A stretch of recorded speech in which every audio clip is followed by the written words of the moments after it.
Passport জালিয়াতির kingpin কি গ্রেফতার? পাসপোর্ট জালিয়াতির অন্যতম মাথা মনোজ গুপ্তকে গ্রেফতার করেছে পুলিশ। বেহালার শখের বাজারে ট্রাভেল এজেন্সির আড়ালে চলত পাসপোর্ট জালিয়াতির কারবার। মোটা টাকার বিনিময়ে জাল নথি দিয়ে পাসপোর্ট তৈরি করে দিতেন মনোজ। সেই মনোজ গুপ্তকে পুলিশ গ্রেফতার করেছে। এই মুহূর্তে বড় খবর, পাসপোর্ট জালিয়াতির কিংপিন কি গ্রেফতার করা হয়েছে। পাসপোর্ট জালিয়াতির অন্যতম মাথা মনোজ গুপ্তকে গ্রেফতার করেছে পুলিশ। বেহালার শখের বাজারে ট্রাভেল এজেন্সির আড়ালে চলত পাসপোর্ট জালিয়াতির কারবার। মোটা টাকার বিনিময়ে জাল নথি দিয়ে পাসপোর্ট তৈরি করে দিত মনোজ। মনোজেরই এজেন্সিতে কাজ করতেন পাসপোর্ট কাণ্ডে ধৃত দীপঙ্কর দাস। মনোজ গুপ্তকে গ্রেফতার করার পর পুলিশের হাতে আর কি তথ্য এসছে জানবো। আমাদের সঙ্গে রয়েছে দুই প্রতিনিধি, পার্থপ্রতিম ঘোষ এবং আবির দত্ত। পার্থপ্রতিম, কোথা থেকে কিভাবে গ্রেফতার করা হলো মনোজকে? দেখি, মনোজ গুপ্তাকে কিন্তু নাম উঠে আসে যখন এই পাসপোর্ট কাণ্ডে একের পর এক গ্রেপ্তারি হচ্ছিল, এবং সেই গ্রেপ্তারি হওয়ার পরে মনোজের নাম উঠে আসে এবং মনোজের খোঁজ শুরু করে পুলিশের দাবি। মনোজ গুপ্তা সে হচ্ছে পাসপোর্ট জালিয়াতির অন্যতম একটা কিংপিন, এবং এই যে গোটা র্যাকেটটা কিভাবে পরিচালিত হবে এবং সেই র্যাকেটে কিভাবে পাসপোর্ট বানানো হবে এবং কিভাবে সেটা তৈরি করা হবে, একেবারে জালিয়াতির যে চক্র, সেই চক্রের অন্যতম মাথা হচ্ছে এই মনোজ গুপ্তা। এবং এই মনোজ গুপ্তার তুমি যেমনটা বললে, শখের বাজার যে অফিস, সেই অফিসে তল্লাশি হয়। সেই তল্লাশির পরবর্তীকালে সেখান থেকে প্রচুর পরিমাণে নথি, জাল পাসপোর্ট, সেই সব কিছু উদ্ধার হয়। কিন্তু মনোজ গুপ্তার খোঁজ পাচ্ছিল না। যেমনটা জানা যাচ্ছে, গতকাল গভীর রাত্রে মনোজ গুপ্তার সন্ধান পায় পুলিশ উত্তর 24 পরগনা গাইঘাটায়, এবং সেখানে গিয়ে সে গা ঢাকা দিয়েছিল। সেখানে কিন্তু লালবাজারের গোয়েন্দারা তারা হানা দেয়, এবং হানা দিয়ে মনোজ গুপ্তাকে সেখান থেকে গ্রেপ্তার করা হয়। আজ তাকে আদালতে পেশ করে নিজেদের কাস্টাডিতে চাইবে পুলিশ। এবং যেমনটা জানা যাচ্ছে, মনোজ গুপ্তা এই যে যারা বাংলাদেশি নাগরিক, তারা যখন এখানে চলে আসতো, অনুপ্রবেশ করে আসতো, আসার পরবর্তীকালে তাদেরকে কীভাবে তারা ভারতীয় নাগরিক হয়ে উঠবে, সেই যে পাসপোর্ট তৈরি করা বা তাদের বিভিন্ন নথিপত্র বানিয়ে দেওয়া, সেই নথিপত্র বানিয়ে দেওয়াতে অন্যতম মাস্টার মাইন্ড ছিল এই মনোজ গুপ্তা। এবং সে একেবারে তার জাল বিভিন্ন জায়গায় ছড়িয়ে রেখেছিল এবং বিভিন্ন জায়গায় এজেন্ট রেখেছিল, এবং রেখে কিন্তু এই কারবারটা সে করছিল। আপাতত বর্তমানে সে কিন্তু পুলিশের জালে, এবং পুলিশ জানাচ্ছে তাকে জিজ্ঞাসাবাদ করে এর রহস্যের আরও ভেদ করতে চাইছেন বর্তমানে তদন্তকারী আধিকারিকরা। আমাদের সঙ্গে থাকো, চলে যাবো আমাদের অপর প্রতিনিধি আবির দত্ত রয়েছে। আবির, আমরা যদি একবার ব্যাকগ্রাউন্ডটা দেখি, যবে পুলিশের কাছে প্রথম এই সংক্রান্ত জালিয়াতি হচ্ছে বলে খবর আসে, তারপর পুলিশ তদন্ত শুরু করে এবং একে একে গ্রেফতার হয়। গোটা প্রক্রিয়ায় পুলিশ কিভাবে এগোলো? দেখো, তুমি জানো যে প্রথমে এই যে তদন্তে, সেই তদন্তে অন্যতম কিংপিন হিসাবে যেটা নথিতে পুলিশের তরফ থেকে লেখা হয়েছিল যে সমরেশ বিশ্বাস, সেই সমরেশ বিশ্বাসকে গ্রেপ্তার করার পরে তার মোবাইল ফোনের বেশ কিছু তথ্য এবং অন্যান্য জায়গা থেকে তথ্য প্রমাণ সংগ্রহ করে দীপঙ্কর নামে এক ব্যক্তিকে পর্ণশ্রী তার বাড়ি থেকে গ্রেপ্তার করা হয়।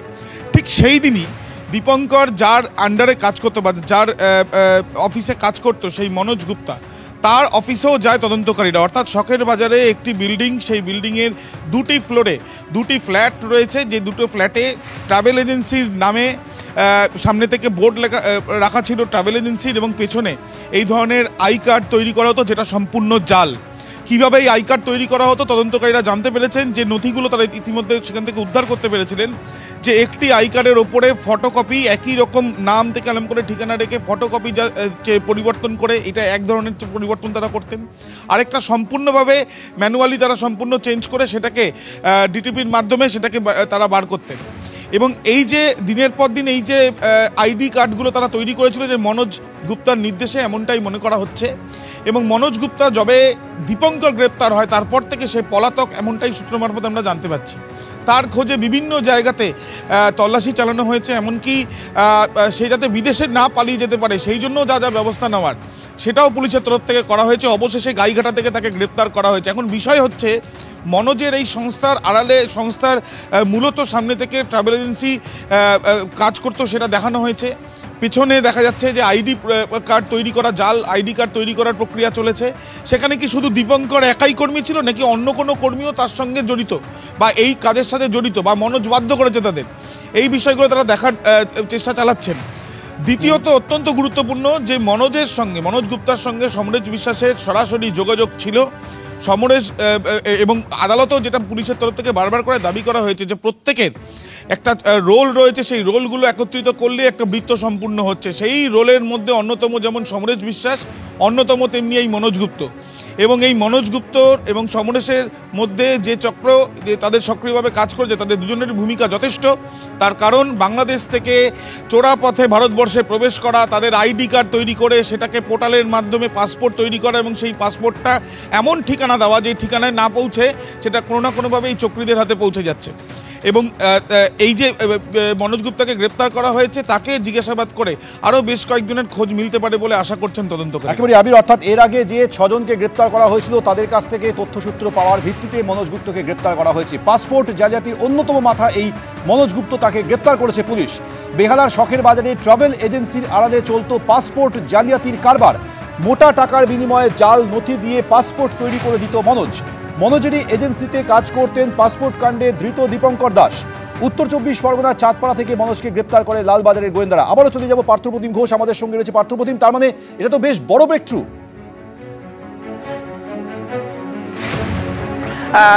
দেখো এবং পুলিশ যখন এই তদন্তে নামে, পাসপোর্ট কাণ্ডে তদন্তে নামে এবং সেই তদন্তে নামার পরবর্তীকালে কিন্তু এই মনোজ গুপ্তা তাকে গ্রেপ্তার করা হয়েছে। মনোজ গুপ্তা সম্পর্কে পুলিশের দাবি সে কিন্তু গোটা র্যাকেটটাকে কন্ট্রোল করতো এই মনোজ গুপ্তা, যে কিভাবে যারা আসছে তাদের এজেন্টদের সঙ্গে যোগাযোগ রাখা, অনুপ্রবেশকারীদেরকে তার পরবর্তীকালে তাদেরকে একেবারে আইডি বানিয়ে দেওয়া, তাদেরকে ভোটার আইডি থেকে শুরু করে আধার কার্ড বানিয়ে দেওয়া এবং তাদেরকে ভারতীয় নাগরিক তৈরি করে দেওয়া এবং তার পরবর্তীকালে পাসপোর্ট বানিয়ে দেওয়া। এই যে গোটাটা একটা প্রসেস এবং সেই প্রসেসটা কিন্তু লক্ষ লক্ষ টাকার বিনিময়ে এই কারবারটা হতো এবং এই কারবারের জাল বহু দূর পর্যন্ত বিস্তৃত রয়েছে, তেমনটাই কিন্তু জানা যাচ্ছে। শুধুমাত্র কলকাতা পুলিশ যে গ্রেপ্তার করেছে তারপরে কলকাতাতে সীমাবদ্ধ তেমনটা নয়, এর জাল বহু দূর পর্যন্ত বিস্তৃত, তোমাকে আবারও বলবো। এবং সেক্ষেত্রে কিন্তু এই মনোজ গুপ্তাকে গ্রেপ্তার করা হয়েছে এবং সেই গ্রেপ্তার করার পরবর্তীকালে পুলিশ এখন জানার চেষ্টা করছে যে এর জালের পিছনে আরও কারা কারা যুক্ত রয়েছে।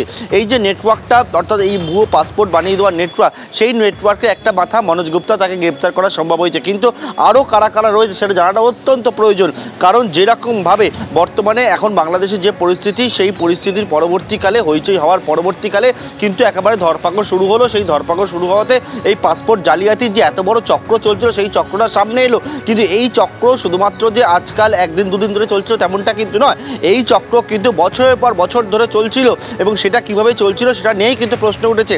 পুলিশ এখন বর্তমানে মনোজ গুপ্তাকে গ্রেপ্তার করেছে এবং তাকে জিজ্ঞাসাবাদ করে এই জালের পিছনে আরও কারা কারা যুক্ত রয়েছে সেটা জানার চেষ্টা করবে। তাই পুলিশের দাবি অন্যতম কিংপিন এই পাসপোর্ট বানিয়ে দেওয়ার ক্ষেত্রে মনোজ গুপ্তা, তাকে বর্তমানে কাস্টাডিতে নিয়ে আরও এর পিছনে কারা রয়েছে সেটা জানার চেষ্টা করবে বর্তমানে লালবাজারের গোয়েন্দারা। সৌমেন।